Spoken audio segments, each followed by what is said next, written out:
Okay, back up, buddy. Back, back, back, back. Okay, let me see if I've hit. Here's where we're going to start working on him keeping his distance. Whoa. Now I don't want him to come any closer. We're going to start really having a defined space where he's only going to be let into my space when invited. So I'm going to invite him now. Okay, you going to finish hollering for everybody?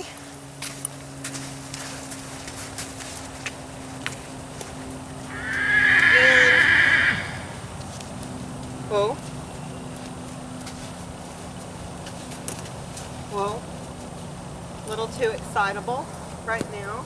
So, whoa. Going to start requiring that he look at me. Right there, he's trying to look over at the horse in the distance. And I'm going to have to really start treating him. And that's why I'm just pulling on his lead right there to make him not check out the other horses in the distance, because he's actually in a lesson right now. And it means that he's got to keep his eyes on me and his head leaning toward me. And I will tolerate a little bit of curiosity, but I'm just going to bump him back each time. And now we're going to desensitize him to these tools. And if they'll stand there 7 seconds without moving, that's good. And I can just rub him down, bump his head back to forward, and rub him down. Tool off. I'm standing at a 45-degree angle. I got about 18 inches to 2 feet of rope, and he's not going to come any closer to me without getting shooed off. 7 seconds. That's a good boy. And when petting him down, pet him all around his head, his face. He's paying good attention to me now. That's that side. It's done good enough. I've done this exercise before. We're going to do the other side. No hitting him, just right beside him. Nothing to be concerned about there. Bump him back to me.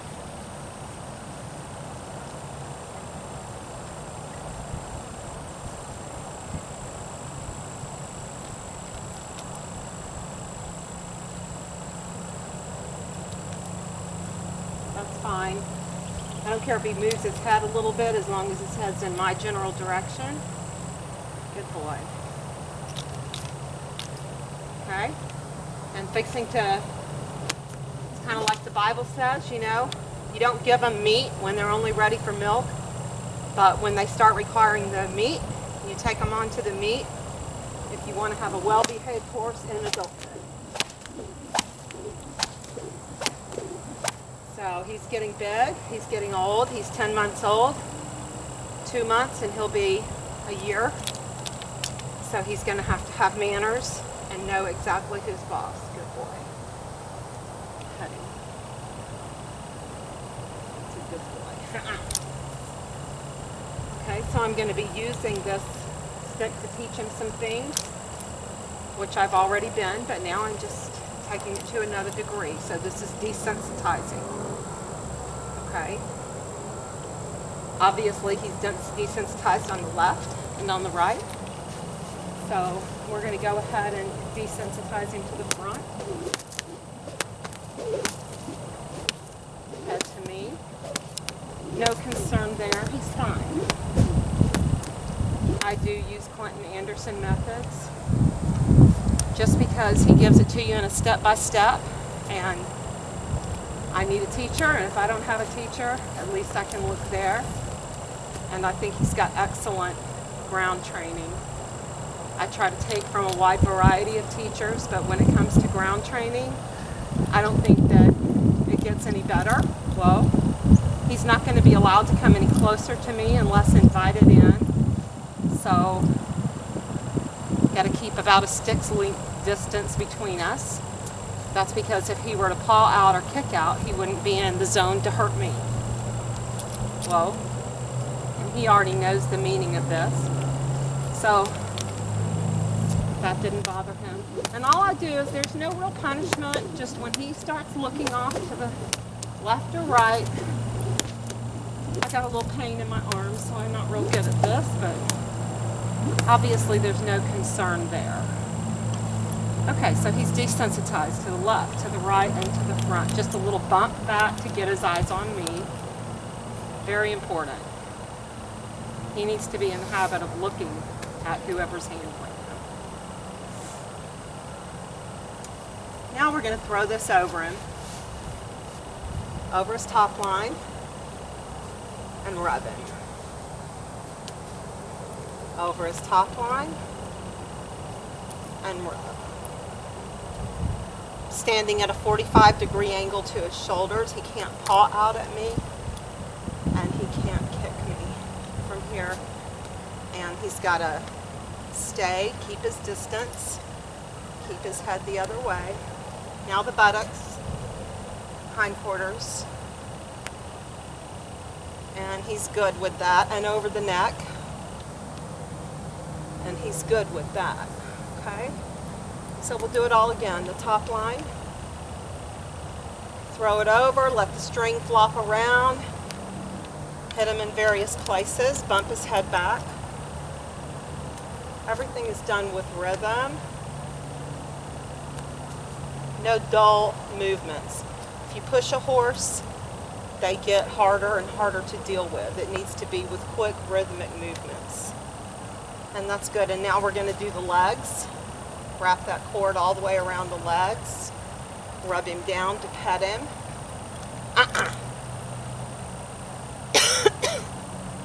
Legs again in the back. And some of the other videos I've done have shown that if there is movement, you just keep doing it until the movement stops. Anytime you find something that causes movement to where they don't stand still for it and they show some fear, you do it until they come to a stop.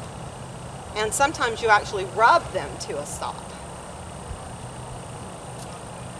And that's where they learned that stopping is the desired thing. And I did the front legs there. Whoa, back up, back. Okay, I took a step back, so that's good. Top line, head, head straight. Top line. And I'm ready, if he were to get too close to me, I would give him an elbow or my hand, just like that. And there's a nice big sigh, and that's what you're looking for. You're looking for licking of the chops like he's doing now. He's very relaxed. A sigh, cocking of his feet. He hasn't moved an inch. So now I'm doing the buttocks. I did the top line, I'm doing the buttocks. Rubbing him down. And now the neck. And rubbing him down. And now the neck. And rubbing him down.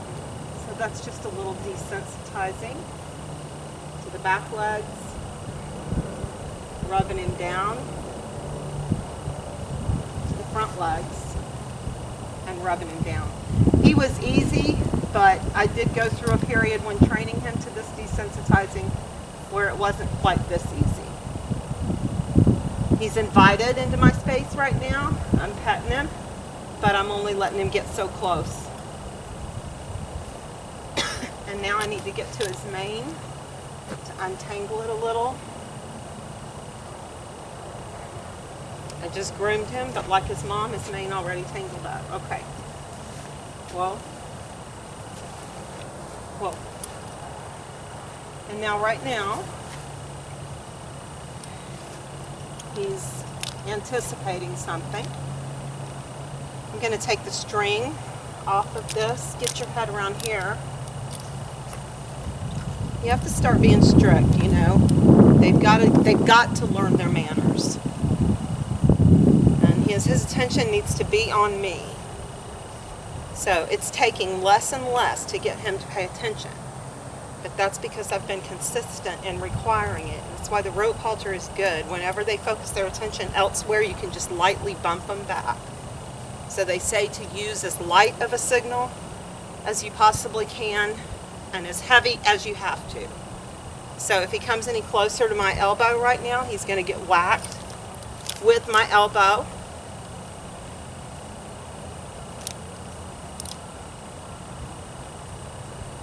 Making him put his focus back on me. Pretty soon he won't want to pull his head away. Now if there was a lot going on out there, I might tolerate some curiosity. Or if I wasn't working at a lesson, I might tolerate some curiosity. All right. That, number one, gets it out of the way. Number two, it's a reminder that behind the shoulder is the drive forward line, and in front of the shoulder is the drive backwards and the brakes line. Well, he's anticipating. He thinks I'm going to lunge him. I'm just not going to put up with this, opening his mouth at me. He's just a baby. I realize that, but he can't do it. Now, you do have to be careful of the line, but it's okay to leave it dragging a little bit.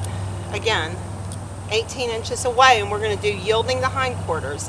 What I want him to do is take steps underneath himself. So I'm just going to look at it and wave the stick, and he moves, so I pet him.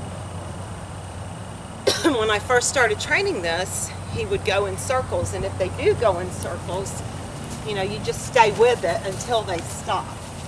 And it's okay if he gets in. This is where after they take their steps, you go ahead and rub them, and the rubbing will sometimes get them to stop. Gather up my rope.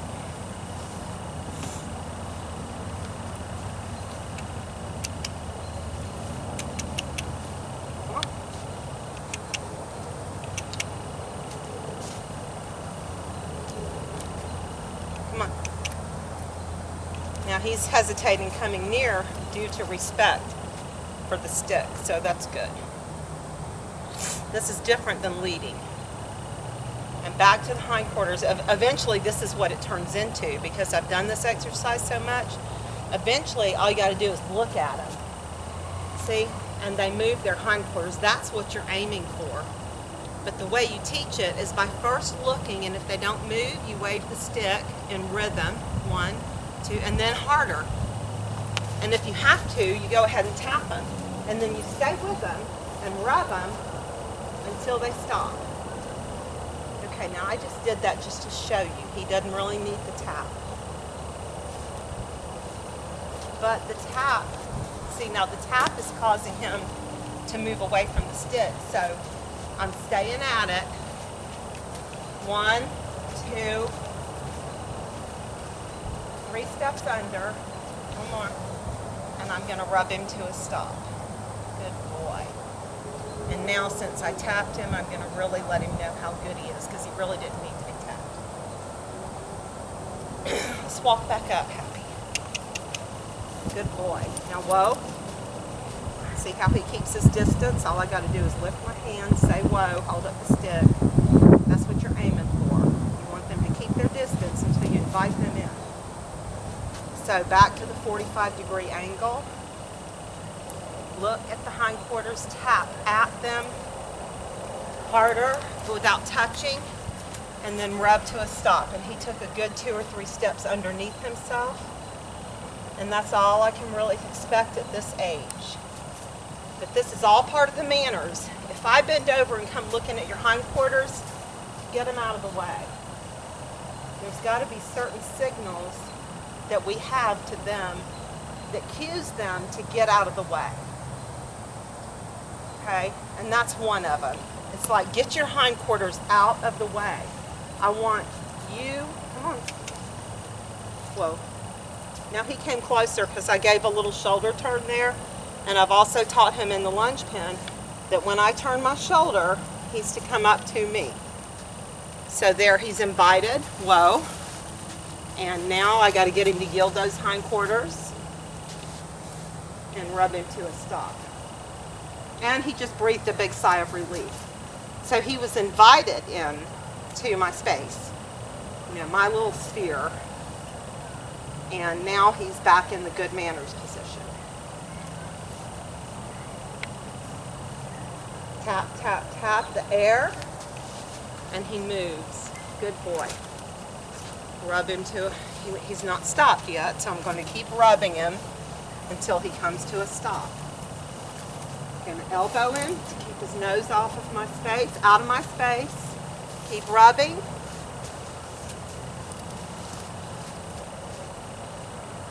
And there we go. Good boy. Rubbing him all over now. Got to get used to being rubbed all over.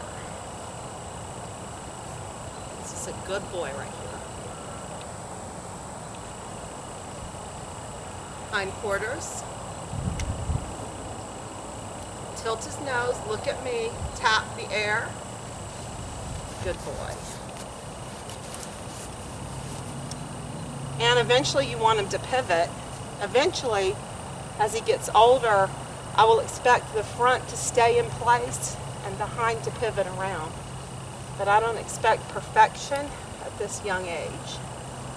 And he's just glancing every now and then, and that's okay because I don't feel his attention getting off of me. I just feel him glancing. He's really giving me real good attention right now. So I'm just looking at the hindquarters, stepping back there. It's not working. Tap the air. 3, 1, 2. Harder, and he begins to move. Okay. There we go. Now he's really moving his hindquarters around instead of his whole body. And rub him to a stop. 1, 2, 3, and 1. Pull his nose around. Pull his nose a little bit to prevent him from moving the whole body. So sometimes you might need to get just a little bit closer to prevent that front from coming around.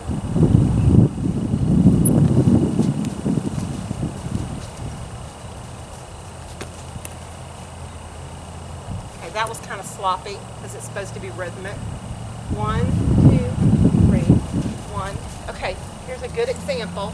He's just kind of moving his whole body, and I'm just going to stay with it and rub him down. Okay. Now, phase 2, you can get that a little bit cleaner, where you can get those fronts to stop moving so much by 1, 2, and then going ahead and tapping the butt all around, and then stay with him. Stay with him. Rub him to a stop. Maybe next time. There we go. Whoa. Just the butt. Rub him. Rub to a stop.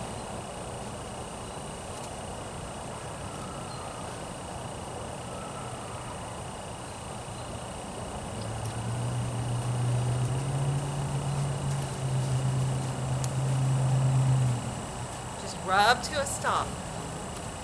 All the patting him does. See, now the reason he's doing this is because he got patted a little bit. But as you get his eyes on you, 45-degree angle, and rub him, he'll come to a stop. And there.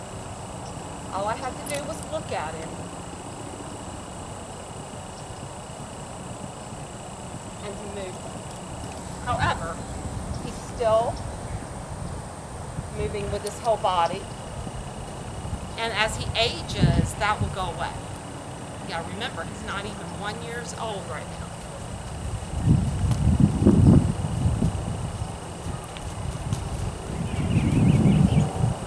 Rub him to a stop. Rub him. Rub him.